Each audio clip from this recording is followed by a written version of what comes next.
Bonjour à tous et bienvenue pour cette critique de vacances de la flemme, c'est-à-dire que je n'ai pas branché mon micro, je suis voilà en mode vacances totale. J'ai assez peu préécrit aussi cette vidéo donc je vous préviens d'avance qu'il risque d'y avoir un petit peu des hésitations, des blancs, mais j'avais vraiment envie de la faire au plus vite possible parce que j'ai des choses à dire sur ce film et voilà, j'avais envie de les dire. Nous allons donc aujourd'hui parler de Don't Breath de Fede Alvarez, le mec qui peut pas cacher ses origines une seule seconde, avec Jane Levy, Dylan Minette, Daniel Zovatto et Stephen Lang. L'histoire est celle de trois jeunes adultes qui ont l'air de mener quand même des vies assez minables, qui vont voler dans des maisons de riches des objets pour ensuite les revendre au marché noir et se faire de l'argent. Un jour, ils apprennent qu'une personne a touché beaucoup d'argent en se faisant dédommager suite à un accident, et ils décident donc de s'introduire la nuit pour aller voler cet argent, mais tout ne va pas du tout se passer comme prévu.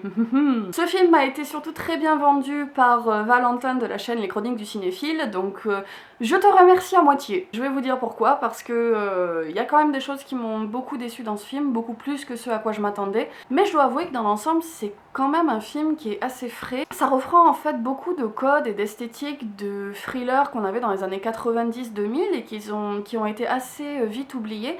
Et notamment, c'est un petit feeling à la Panic Room de David Fincher, qui est quand même une référence dans le genre du thriller parce que il y a une tension qui est absolument folle dans ce film. Et je dois avouer que la première partie de Don't Breath fait vraiment penser à Panic Room. On retrouve les sensations de tension extrême qu'il y avait dans Panic Room. Et on retrouve aussi un procédé qui est très intéressant, je trouve, dans ce genre de film et qui est pas souvent exploité, et c'est dommage. C'est le fait d'avoir une caméra qui est un narrateur à elle seule, et qui est un narrateur omniscient, mais qui n'est pas intradiégétique, qui est totalement extradiégétique, et qui va se balader totalement librement dans la maison, et nous montrer uniquement à nous, spectateurs, certains éléments d'intrigue ou certains éléments de l'histoire pour augmenter la tension ou pour nous faire comprendre des points auxquels les personnages n'ont pas forcément accès. Dans Panic Room, c'était surtout illustré avec ces magnifiques plans, je sais pas si vous vous en rappelez, ces travelling qui allaient de haut en bas, où on passait d'un étage à l'autre de la maison. On a d'ailleurs des plans références comme ça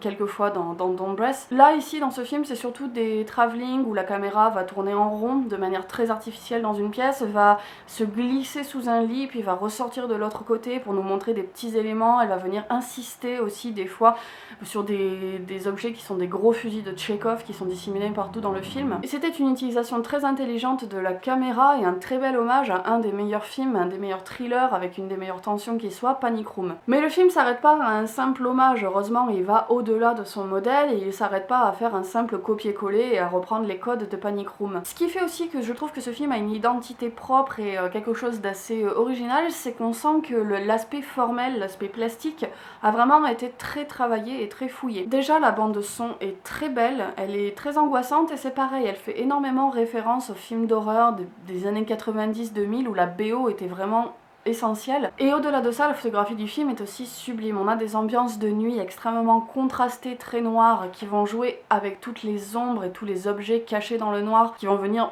en plus d'augmenter la tension, faire des images et des tableaux vraiment très beaux, très marquants. Les ambiances de jour sont très grises, très désaturées, très dépressives, très froides, à l'image des vies en fait de ces jeunes adultes que l'on suit, et ça colle totalement à l'ambiance glauque et froide, sinistre du film. D'ailleurs, il est à noter qu'à la toute dernière scène du film, c'est le seul moment où on va avoir des couleurs chaudes qui nous sont présentées à l'écran. En ce sens, je trouve aussi la scène d'introduction de ce film très marquante et très efficace. Parce que on a dans cette scène d'introduction à la fois le décor qui est planté, on sait qu'on va se trouver dans un milieu assez prolétaire et pauvre, dans une ambiance assez grisâtre et dépressive, et on sait qu'on va se retrouver face à une ambiance assez violente et tendue parce que la bande son vient nous marteler une ambiance très oppressante et angoissante. De plus, ce travelling qui nous fait nous rapprocher progressivement de la scène crée aussi une tension parce que plus la chose se rapproche, plus on se demande ce que c'est, pourquoi c'est, comment c'est. La tension est déjà globalisée juste dans ce petit point d'orgue qui se situe au début du film. C'est assez fou. De même, je trouve la scène d'exposition des personnages assez efficace. Ça dure 10 minutes. En 10 minutes, on comprend tout. On comprend les enjeux, on comprend qui sont les personnages, pourquoi ils font ça.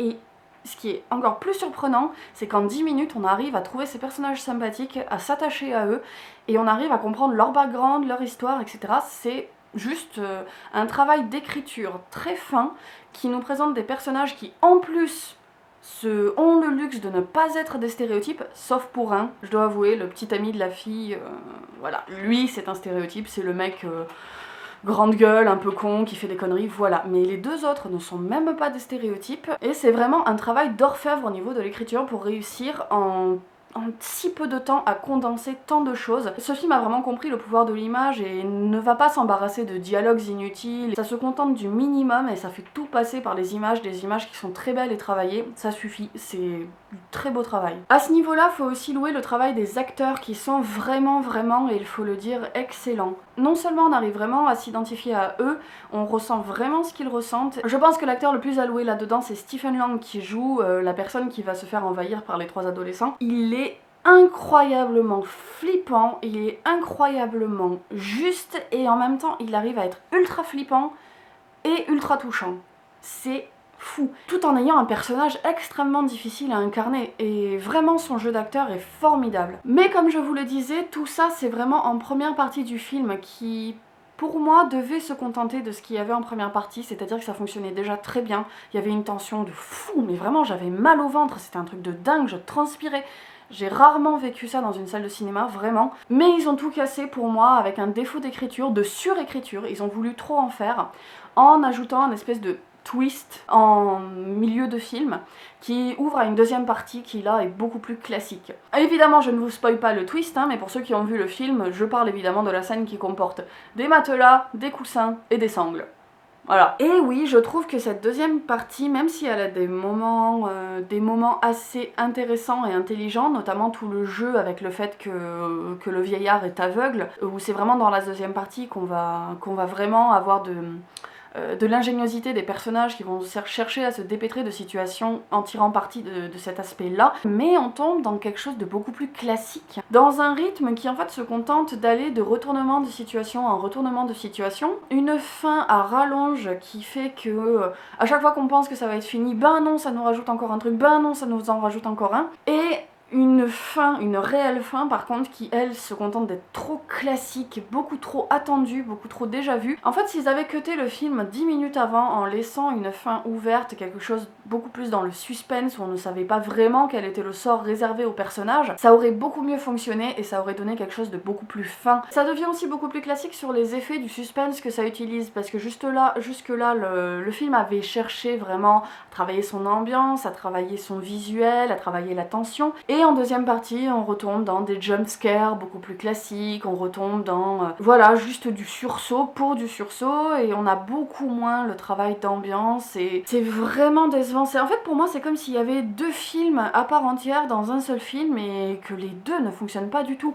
Et en plus comme je vous l'ai dit, cette espèce de twist au milieu de l'histoire, pour moi c'est une énorme faute d'écriture parce que ça n'a rien à voir avec l'ambiance qui était instaurée avant. Et pour moi, c'est rajouter un petit peu quelque chose d'horrifique et du suspense de manière ultra artificielle et trop surécrite. Et je dois vous avouer qu'il y a aussi quelque chose qui m'a beaucoup dérangée, c'est que à cause de ce pseudo-twist, j'ai l'impression qu'on essayait de dédouaner les actions des trois adolescents. Parce que je m'explique, au début du film, on comprend très bien que les trois ne vont voler que des personnes très riches et volent en dessous de 10 000 $. Déjà pour ne pas avoir une peine de prison trop forte si jamais ils se font choper, mais aussi parce qu'il y avait un peu une réécriture du mythe de Robin des Bois, c'est-à-dire concrètement ces trois gamins qui sont dans la merde, qui ont l'air d'avoir des situations, des vies complètement totales, et qui volent aux plus riches. Il y avait un aspect répartition des richesses qui était tout à fait normal et attendu. Au final, quand ils décident de s'en prendre à ce petit vieux qui vit dans sa baraque de prolo, qui est tout seul dans une baraque qui tombe en ruine,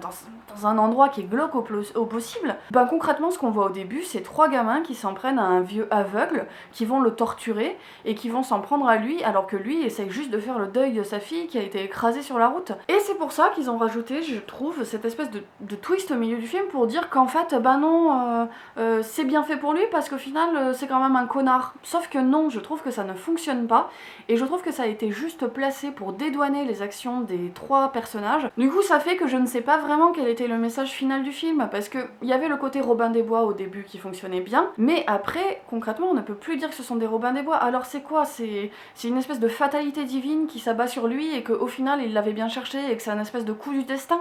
Parce que j'ai l'impression que c'est là-dessus que le film voulait un petit peu nous emmener. C'était pas vraiment une notion de hasard, parce qu'il y a beaucoup de références à Dieu, à la religion, à la fatalité qui sont faites tout au long du film, et qu'en fait voilà, c'était un petit peu le destin, c'était un peu comme si Dieu avait placé ces gamins là pour faire ressortir les mauvaises actions du personnage, sauf que non, je trouve que ça ne fonctionne pas. À ce niveau-là, il y a d'ailleurs une petite incohérence sur la fin, une incohérence scénaristique, c'est-à-dire que, bon, je ne vous spoil pas, mais on va dire que les forces de l'ordre finissent par débarquer dans cette baraque, et rien.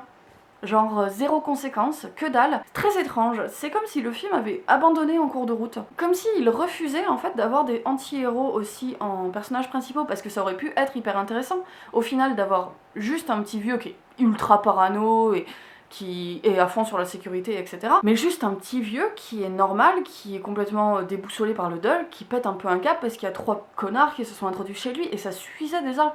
Mais c'est comme si le film n'avait pas assumé, voilà, d'avoir des... Comme s'il fallait absolument angéliser ces personnages principaux.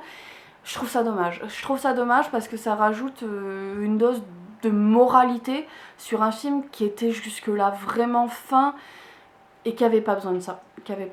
Au final, Don't Breath c'est vraiment un thriller qui est très efficace, qui est assez ambitieux par certains aspects, qui est très beau, qui a un aspect formel ultra fouillé, qui a d'excellents acteurs, mais qui pêche par un aspect d'écriture qui au début est absolument formidable, mais qui vers la fin se délite et qui se contente de tomber dans un trop gros classicisme. C'est dommage parce que pour moi on tenait vraiment le thriller de l'année si jamais il n'y avait pas eu ces défauts d'écriture. Au final on se contente d'un film qui est pas mal mais sans plus. Voilà, mon avis sur Don't Breath est terminé, j'espère que ça vous aura plu. N'hésitez pas comme d'habitude à me suivre sur Facebook si vous voulez être au courant de l'actualité de la chaîne, à vous abonner si ce que je vous propose vous plaît et je vous dis comme d'habitude à la prochaine pour une nouvelle vidéo. Salut!